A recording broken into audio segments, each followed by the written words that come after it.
તો આસત સમાચારો ભારતમાં સોનું સર્વોચ્ચ સપાટીએ પહોંચ્યાના 10 ગ્રામ સોનાનો ભાવ 96,500ના રેકોર્ડ સ્તરે પહોંચી ચૂક્યો છે તો ચાંદીનો ભાવ પહોંચ્યો છે 96,000 ગઈકાલે સોનાનો ભાવ 95,000 હતો સોનાના ભાવ ઘટવાની જે ધારણા કરવામાં આવી હતી તે ખોટી ઠરી છે ઉલ્લેખનીય છે કે અમેરિકન સરકાર દ્વારા ટ્રમ્પ સરકાર દ્વારા જે રેસિપ્રોકલ ટેરિફ લાગુ કરવામાં આવ્યો હતો ત્યારબાદ સોનાના ભાવમાં ઘટાડો નોંધાયો હતો અને શક્યતાઓ સેવાઈ રહી હતી કે લગભગ 54 થી 56,000 સુધી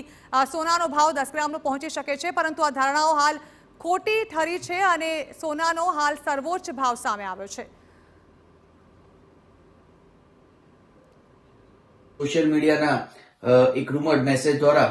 એવું કહેવામાં આવ્યું કે 55,000 થી 60,000 વચ્ચે સોનું આવી જશે પરંતુ તેનાથી વિપરીત આજે આપણે જોઈ રહ્યા છીએ કે સોનું 89,000 90,000 આવી અને એક પરત ફર્યું છે અને 96,500 સુધી પહોંચી ચૂક્યું છે જેની પાછળના મુખ્યત્વે કારણમાં અમેરિકા દ્વારા જે ટેરિફ લગાવવામાં આવી રહ્યું છે પાછું લેવામાં આવી રહ્યું છે તેનાથી વિશ્વ બજારમાં ઘણી અસમંજસતાઓ ફેલાઈ રહી છે તો બીજી તરફ ચીન અને અમેરિકાની ટ્રેડ વોર એક નવું રૂપ લઈ રહી છે એટલે કે 100% થી પણ વધારો એકબીજા ઉપર નાખી ચૂક્યા છે।